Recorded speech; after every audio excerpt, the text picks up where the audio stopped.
Long ago, humans rejected Melusines, and Melusines feared humans.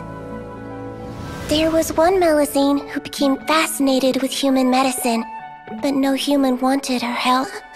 And there was one girl who liked Melusines, so no humans would make friends with her. So, the Melusine became the girl's friend, and the girl became the Melusine's patient.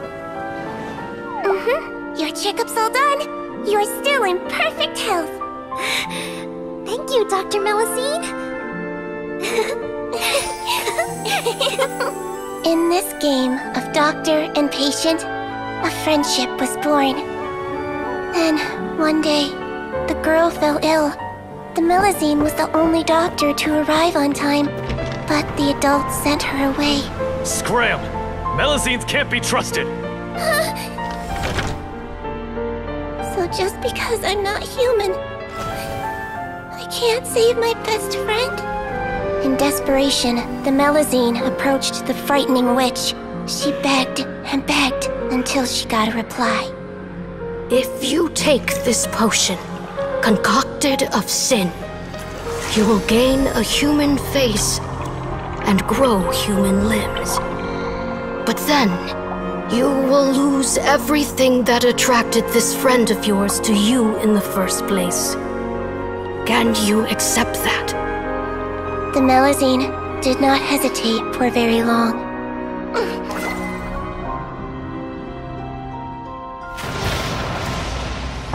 On a rainy night, a little doctor knocked on the girl's door.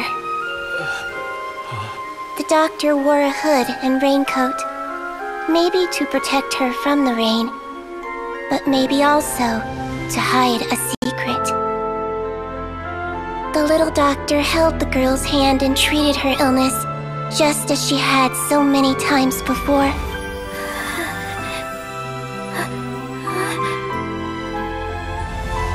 Dawn came, and the little girl's condition improved. But the little doctor was long gone, for she knew her friend would never recognize her again.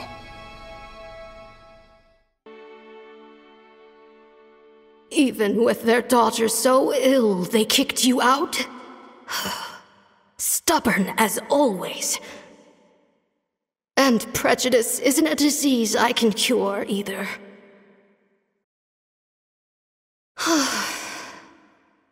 Shame that I don't have the energy to get over there. You're laughable, you old witch. You want to save everyone in Fontaine, but you can't even save the patient before you. Master, what are you? I discovered a strange disease, one I suspect that every Fontainian suffers from. But without witnesses or proof, no one will believe me. I had no choice but to experiment on myself to find a cure, but I hit a wall. And as you can see, it took a wretched toll on me. Then I'll find a cure for you, and then you can go cure her. There's no need. I am beyond saving now. There's nothing you can do. But, Master... As I said before, a doctor's duty is to treat whatever ailments they can. I know, but they don't trust me at all.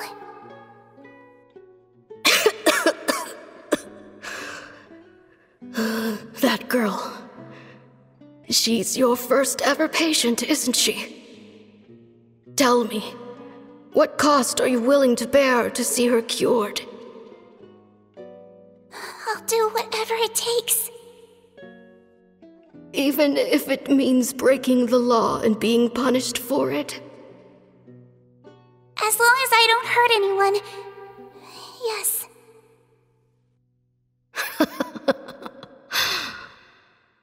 Spoken like a true student of mine. Then I shall make one more final gamble. and see my experiment through to its end. Leave me for now and come back in 2 hours. If I am able to work this miracle, then I will have found a way to save all Fontanians, and I shall be able to help you treat that girl. If not, then it means there is one more disease in this world that I cannot treat. In that case, do not come looking for me. I will leave you a parting gift. An accidental discovery happened upon through my study of this strange disease. It has little use, but it will at least help you cure this one patient you can reach. The verdict came down. This Melusine is guilty. The Iudex defended the authority of Fontaine law, but he did not confiscate the Melusine's medical kit. And so, the fortress of Meripede gained a new little doctor. She still wore her hood and raincoat, even though it never rained in the fortress. Perhaps thanks to her human appearance, no one refused her treatment. She treated more and more patients, and her sentence grew ever shorter. Finally, the people of the fortress could not live without her, and though her sentence ended, she did not leave them either.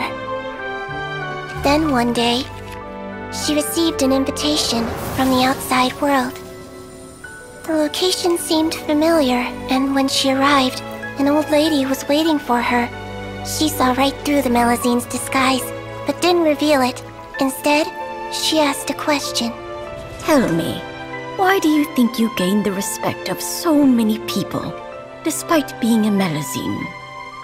Because I look like a human? It's been 50 years, Sijuin, and you haven't aged a day. I think everyone knows you are not human. I finally found you, after all these years. I still remember, you know. It was you who saved me that night. But how? I was no longer a Melusine by then. Does it really matter if you're human or Melusine? I remember the warmth of your palm. It's quite unmistakable. And you know what? It hasn't changed one bit. You don't have to hide anymore, Sijuin. These days, everyone wants to make friends with Melusines. And I think that it's all because of you. I'm sorry I couldn't say this until now, but thank you, Dr. Melusine.